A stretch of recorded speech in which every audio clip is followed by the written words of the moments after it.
Then how do we get this object? This is another important one. Assume a child is born completely blind or deaf or cannot talk. Assume cannot smell also anything and cannot experience the taste also, or mentally retarded. Therefore, he cannot take external object to disturb the mind. Then how disturbances take place?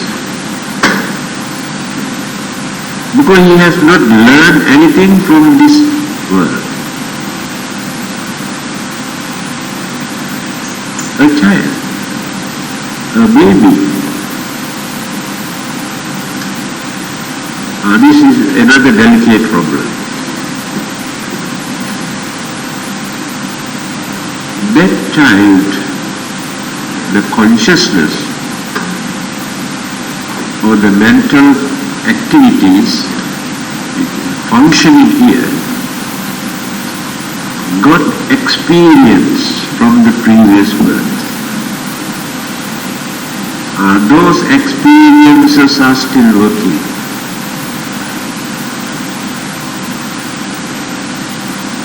Not given by the God, his own experiences. Externally, no object, but internal object appear in the mind due to previous experience, connection, habits.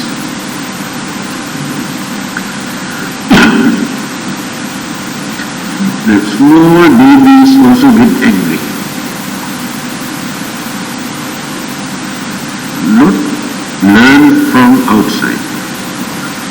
The anger is inherited, intrinsic, natural.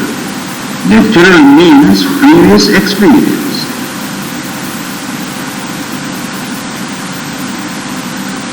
So when we take everything in this way, at the earliest stage, if there are no external object to disturb the mind, then the internal mental object which we have developed during our previous birth appear. If they are good ones, please the mind.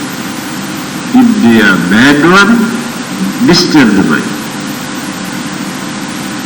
So no samadhi, even at that stage also. So here samadhi means when the mind is completely free from all the five senses, five objects, and that mental object. Free. The mind is alone. No object in that mind at that time. To gain this, at the beginning we have to get an object. Otherwise we cannot concentrate. Through our concentration, we are going on training this mind. And then, when the mind is completely trained, easily can get rid of that object also. So that object is not important. The complete freedom in the mind, peace in the mind, real happiness in the mind, calmness, we experience only at that time. Now we cannot do it because of the disturbance. That is why it is mentioned here in this word, this samadhi or concentration developed through this Dhamma, highly appreciated by the Buddha. Ordinary people cannot understand, cannot practice, cannot appreciate. So, here you can understand what sort of dynamic mental energy is this. Unpolluted, pure mental energy. By concentrating, we harness accumulated, developed the mental energy that we are wasting at this moment. Every second we are wasting a lot of mental energy for unnecessary things. So when we stop all these external objects and the mental objects, at that time we get the chance to accumulate all the mental energies that we are wasting every moment. Of course, for certain plants and this and that, they are benefited. After that, the engineer goes there and think, he concentrates now. This is called concentration. Having seen this, he concentrates very deeply. Why not I try to make use of this energy, convert this into energy. Then I erect dam around this waterfall and collect all the water without allowing this water to flow here and there. Then he can produce hydroelectricity or divert properly for irrigation or to develop paddy cultivation and various other projects. Now see, the energy that wasted for such a long period, through concentration, decided to divert this energy to make use of that. Exactly in the same way. When you concentrate, to harness, to accumulate this mental energy that we are wasting for unnecessary things, then become very forceful energy. It is due to lack of this energy in our mind, we always maintain fear.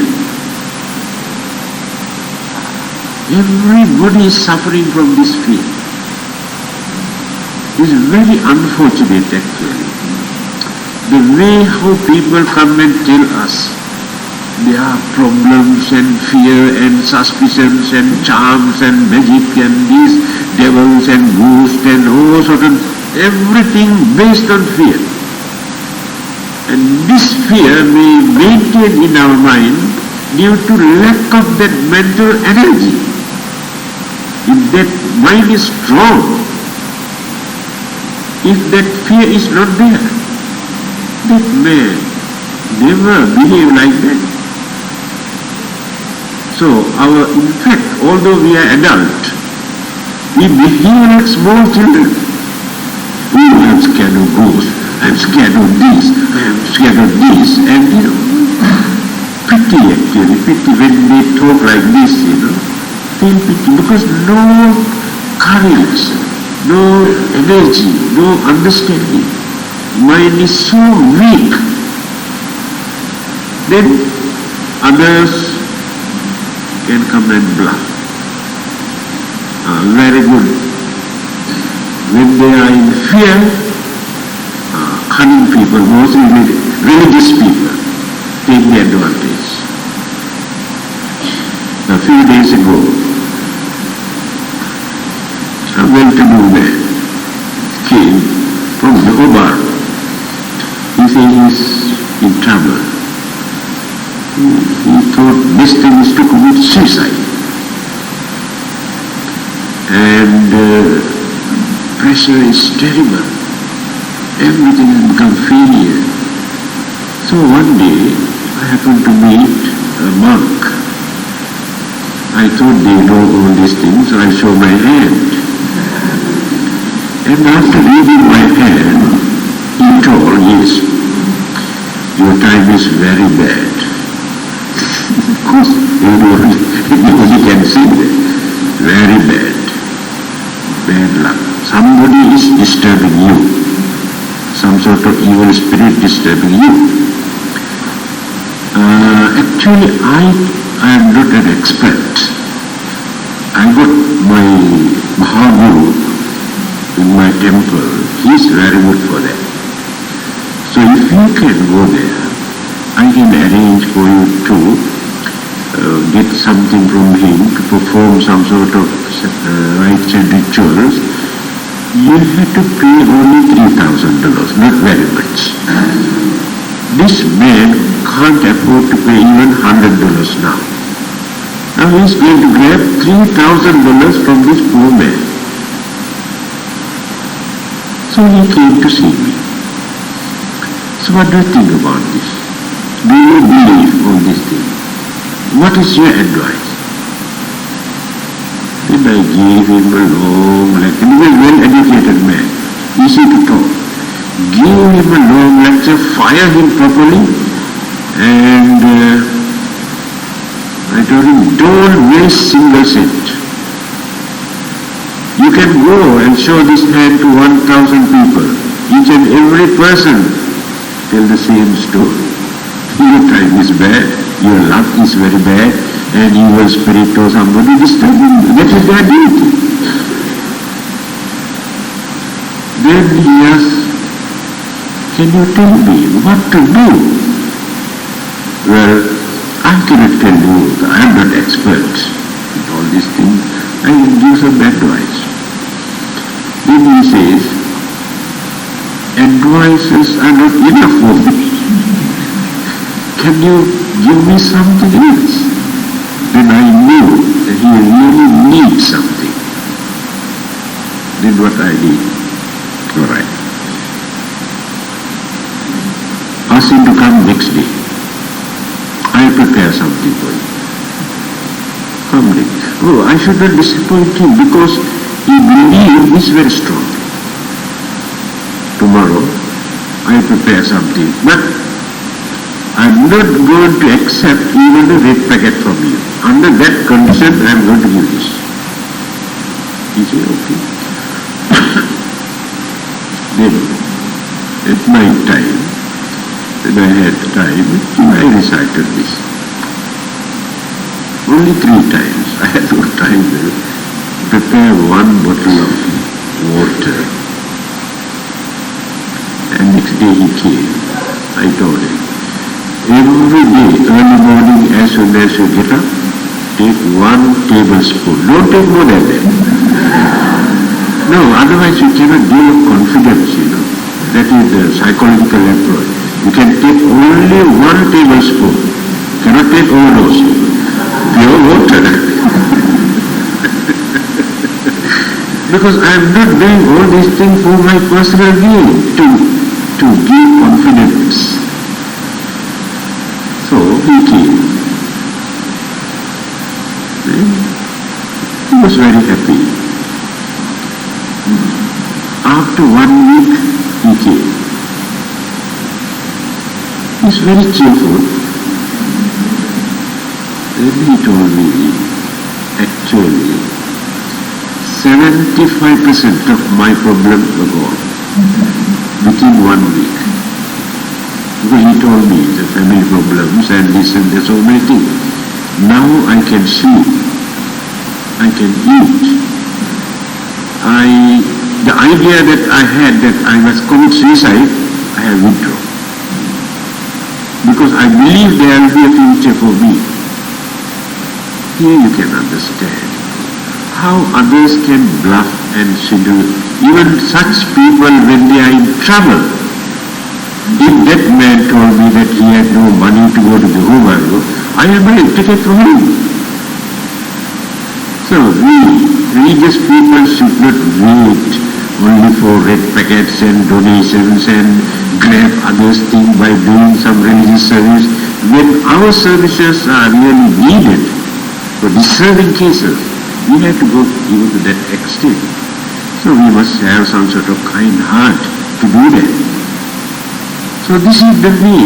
Because of this fear, people are willing to spend even any amount it can afford. So that's why religion has become mockery in the eyes of educated people, understanding people, having seen how they bluff others.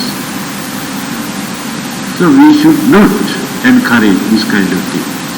I am scolding you almost every day because of your fear, unnecessary fear that you maintain. Somehow or the other, I am trying to wipe out this fear from your mind, to stand firmly, to tell, oh, now we are not scared. I hope one day you come and tell me that you are not scared now.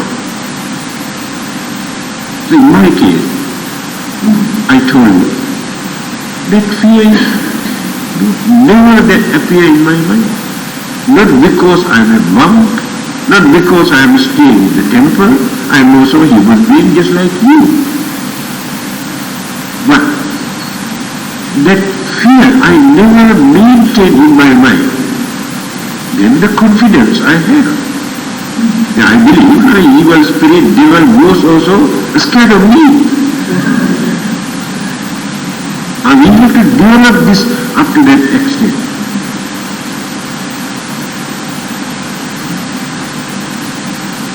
Then, this word samadhi, I told you. The Buddhas, Arahantas and Pacceka Buddhas, after gaining their enlightenment or perfection, before they are passing away, they wanted to experience the Nibbana bliss. A physical body, external object, always create disturbances, especially physical body, such as feeding and washing, cleaning and pain and sicknesses. These things disturb. They cannot experience real Nibbana bliss, although their minds are pure. So what they do, for 1 week, they completely cut off the physical body from the mind. Now the mind is alone, mind is an energy, remains in the physical body, but no feeling, no experience, no eating, no drinking, no sleeping, nothing. At that time, that pure mind experienced Nibbana bliss. So, after they are dead, when this burden is over, then complete freedom, complete Nibbana bliss. So at the moment we cannot experience any kind of bliss actually because of our physical and mental disturbances. Physically, not many. Mentally, so many disturbances. And these disturbances come to us from certain things that we have accepted as our duties and obligations. We have no other choice. As householders, married people, parents, you are bound to do this.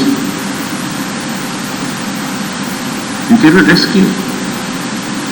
On the other hand, same responsibilities create a lot of worries, fear, insecurity, uncertainty, unhappiness, anger, jealousy. All these things appear in our mind because of these responsibilities.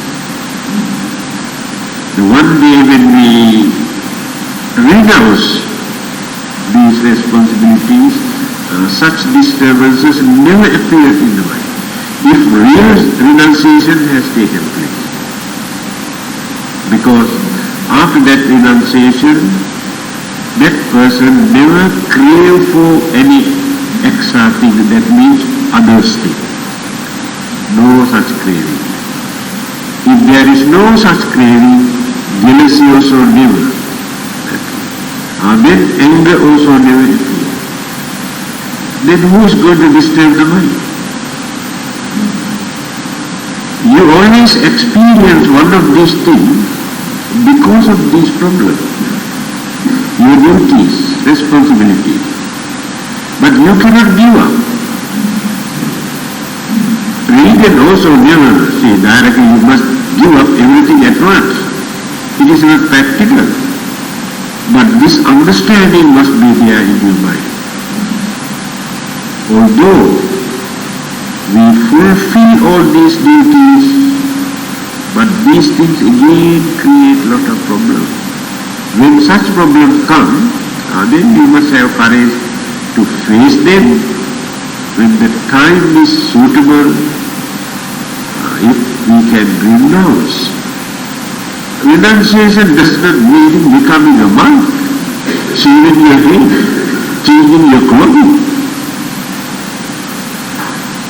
Of course, for convenience sake, to keep away from the society, they have chosen this way of life for their own convenience, to separate from others.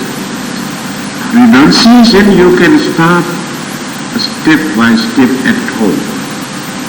No need to run away from home. What is this renunciation? Reduce overindulgence, too much of entertainment, but not at once. Going on reducing, get used to that way of life. Then, too much attachment to anything, whether towards your family or husband or wife or children or property, but you cannot give up. But too much attachment creates a lot of jealousy, uncertainty, anger, suspicion. Then slowly you can go on reducing, or when you come to a certain stage, now these things are important, we don't want to go beyond that. It is renunciation.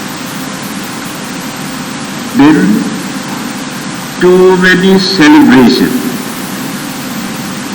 entertainment, enjoyment. You can perform certain celebration, occasion,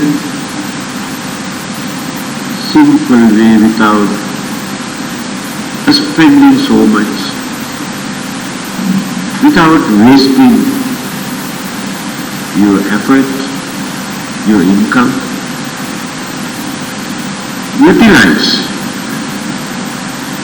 your income for a worthy cause. And this gives you happiness throughout your life.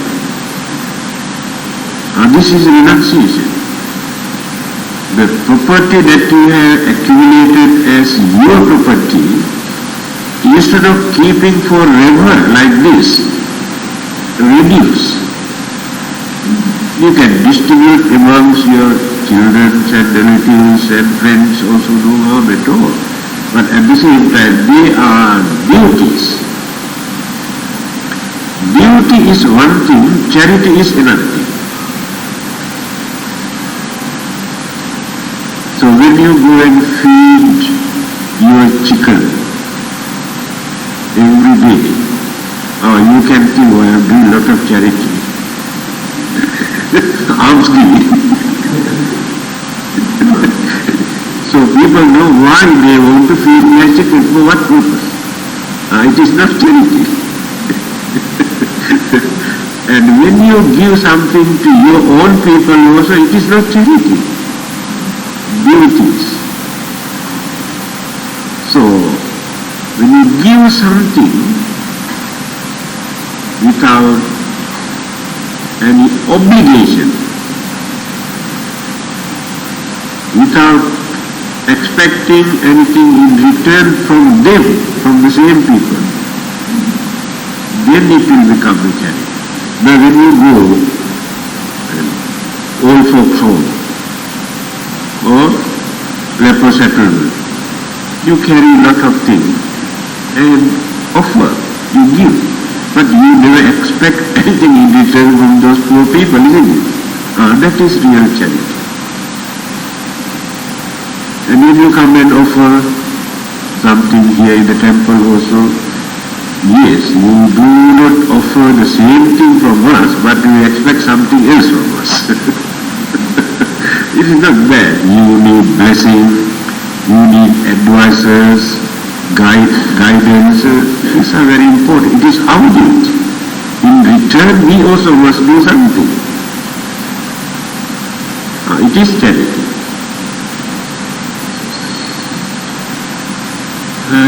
Not even the half of the steps are today. So this word samadhi is very important word,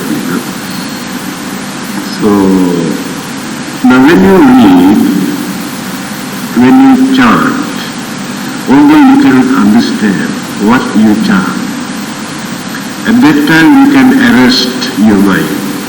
Then a lot of external disturbances you stop.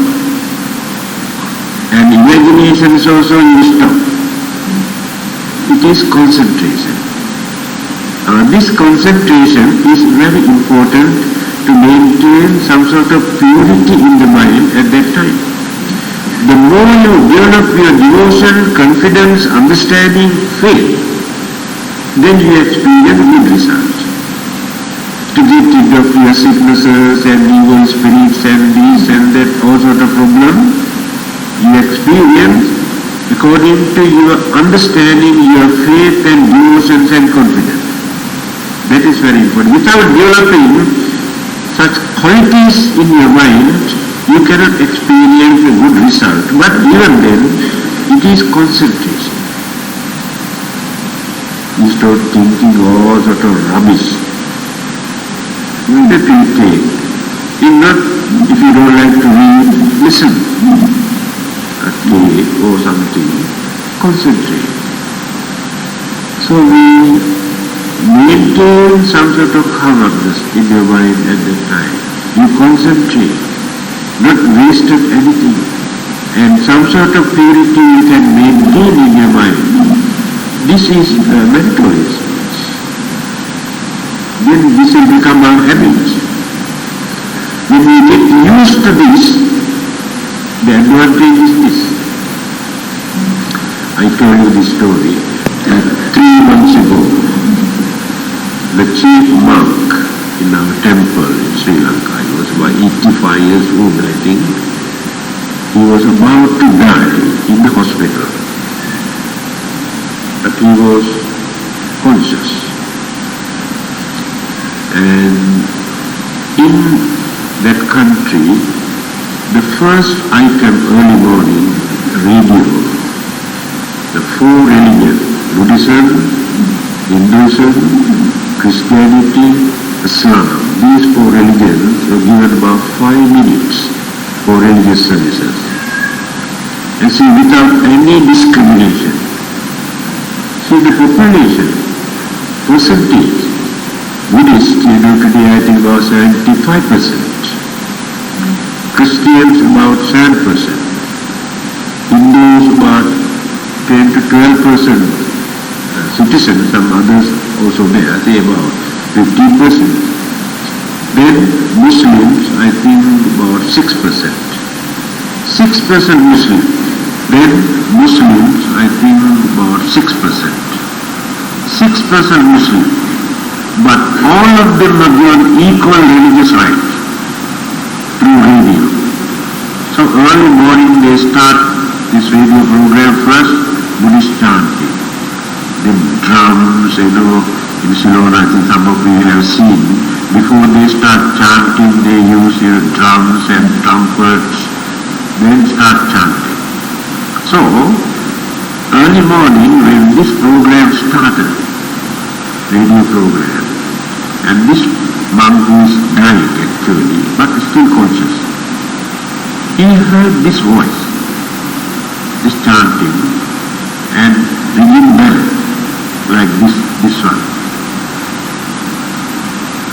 At once his mind has gone to the temple, because every evening they ring the bell and offer some flowers and do some chanting. At once he said, puja is going on in the temple. His mind is working with that religious program. Within few seconds he died.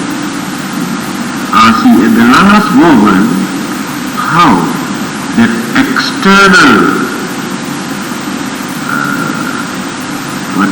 object, recall usual habits and hold to, cling to it, grasp it. That is what last thoughts. So rebirth never become an unfortunate place, although that person has done some evil deeds also. At the dying moment, if we can get such idea. So when we get used to certain things like this, either chanting or listening or paying respect, offering just sticks or flowers, with the habits, then indication that we get from outside at the last moment recall, because at that time thinking power is very weak, cannot recall easily.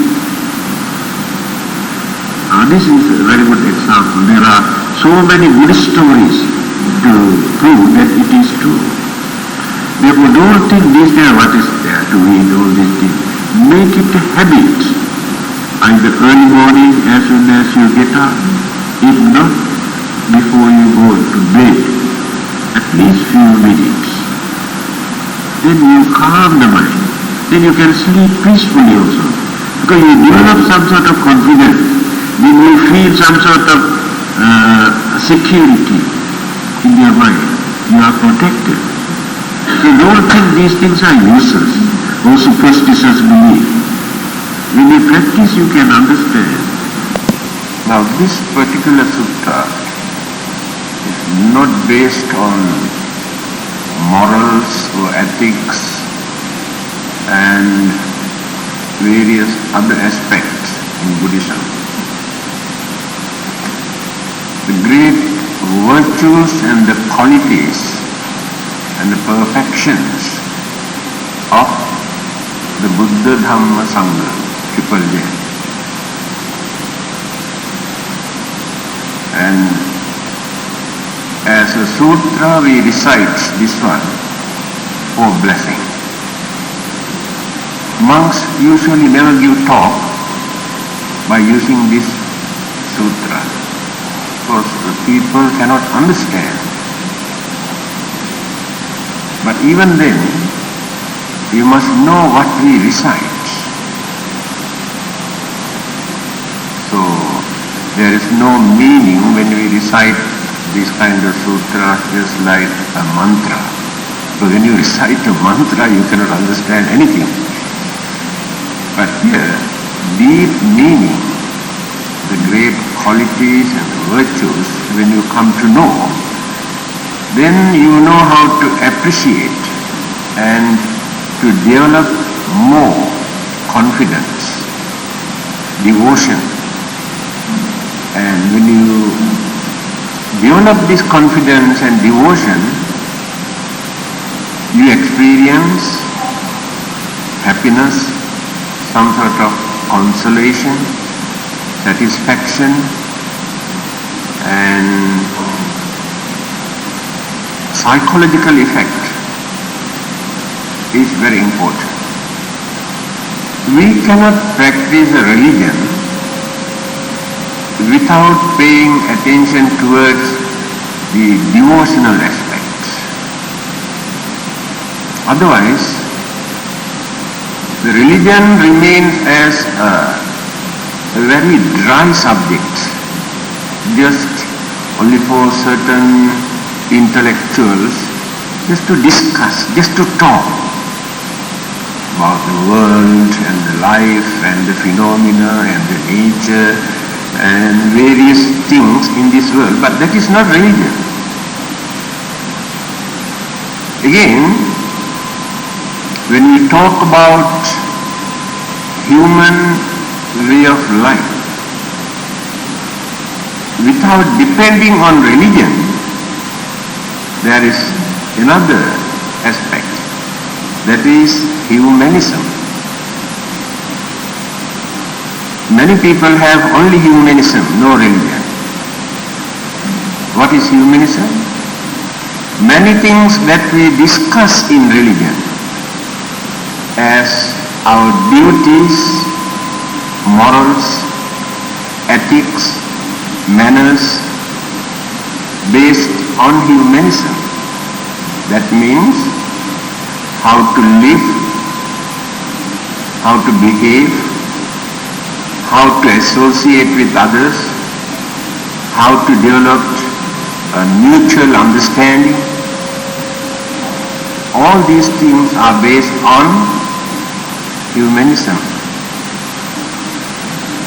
But religion emphasizes and gives further interpretation and later diverts towards kusala kamma and akusala kamma. This you cannot find in humanism. Now when we perform our duties, when we develop certain virtues such as honesty, kindness, understanding, helping each other, we do many things on humanitarian ground. But they are not religious duties. Those who have no religion also do lot of good deeds, help others, support others, contribute many things, but they have no idea about religion, based on humanism. But if we are wise, we can divert all our good qualities to create kusala kamma or meritorious deeds, and again naturally we create bad karmas or akusala kamma by polluting our own minds. I can give a very simple example. Then you can understand the difference. Now you want to keep a glass of honey without a proper cover. You know very well ants can come and disturb your honey. So what you do, you bring another soap and pour some water and keep this glass of honey there. So what is the idea of pouring water there? For what purpose? What is the idea?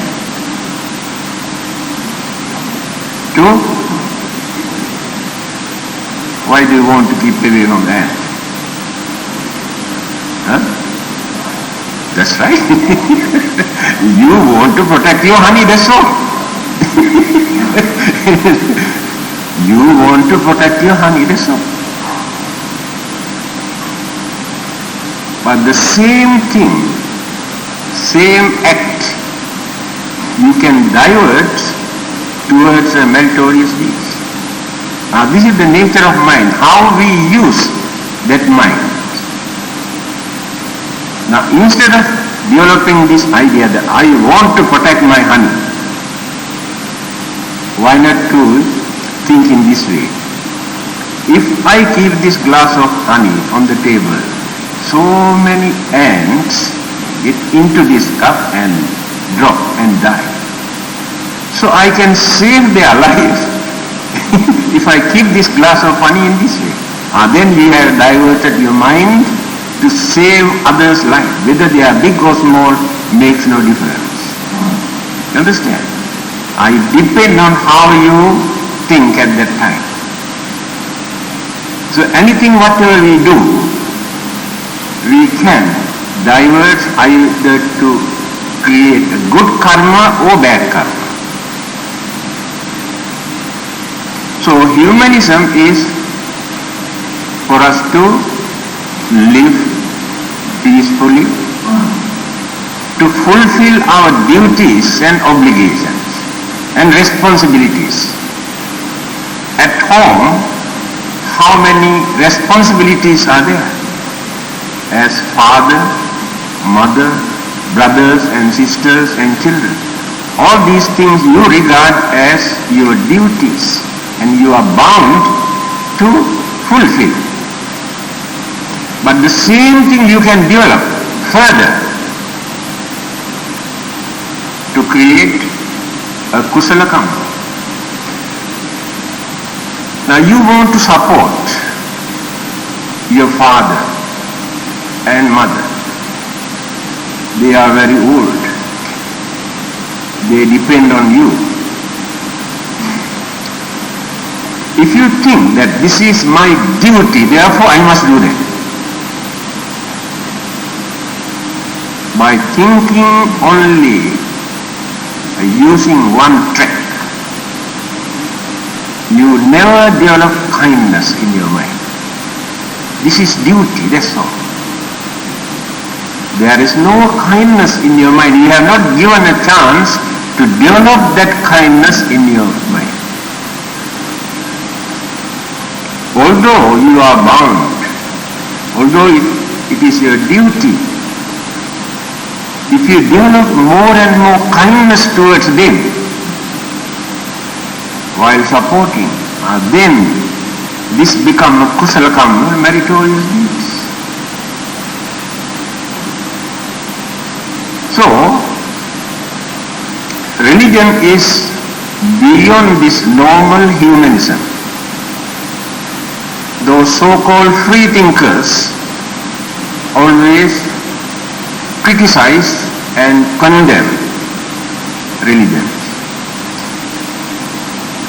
They say religions encourage us to maintain only dogmas, superstitious ideas and belief which we cannot understand.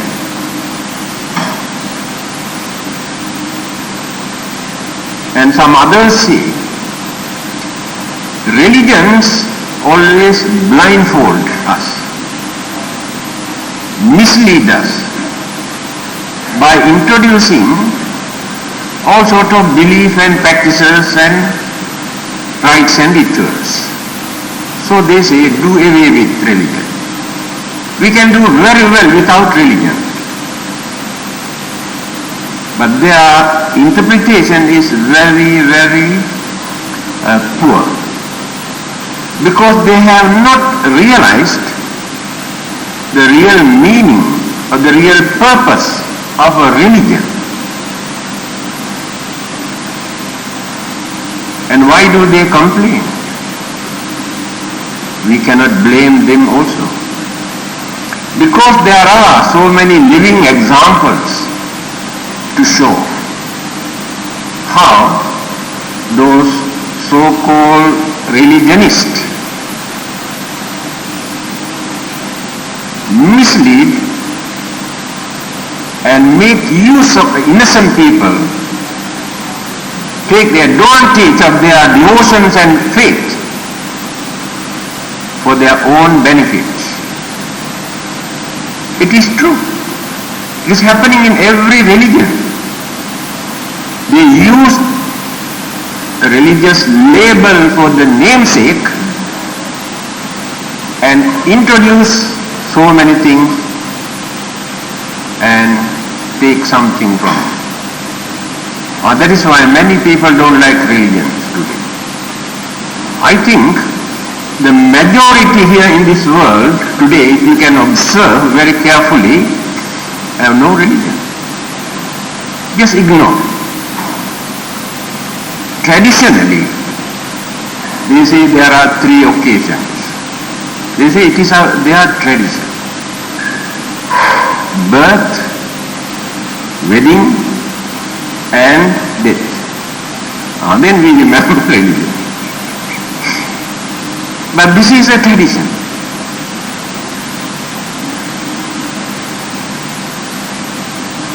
So, the founders of all these religions try to contribute something for the benefit, for the welfare, for peace and happiness of the mankind. But those who handle with this religion, those who deal with religion, those who control religion, use their selfishness and cunningness. Innocent people always become their victims. And the Buddha's way of introducing his message differed. That means he did not want to introduce a religion. The word religion is an English word. Although he did not speak English,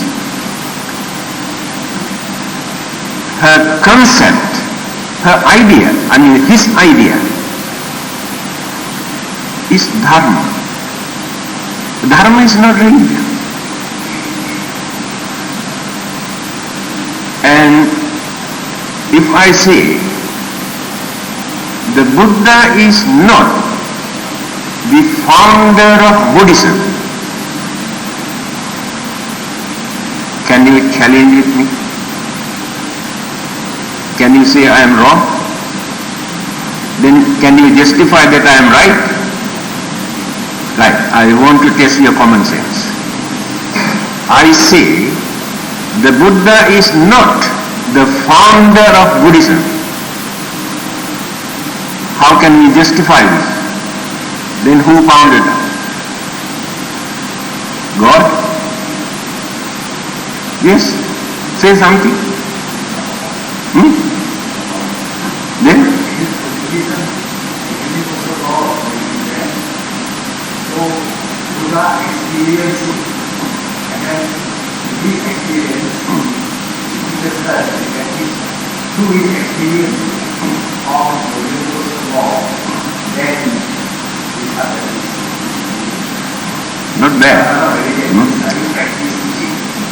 The answer is not bad. He is not the founder. He is the finder. You see the difference in it? Founder and finder. So he realized and pointed out. So he is not the founder because no one can create the Dharma. No one can create the nature. But many people cannot understand why these things happen in this manner, in this way. That is what the Buddha wanted to tell you. Now when we talk about Four Noble Truths, you may think, what is that after all? You see, the Buddha has discovered this Four Noble Truth. We also can understand. Actually, what he wanted to tell you, the first thing, you depend on the book's language. That is why you cannot understand. The first thing, you see, he wanted to admit, although you know, but you do not admit. The more you live, the more you have to suffer. You know this very well.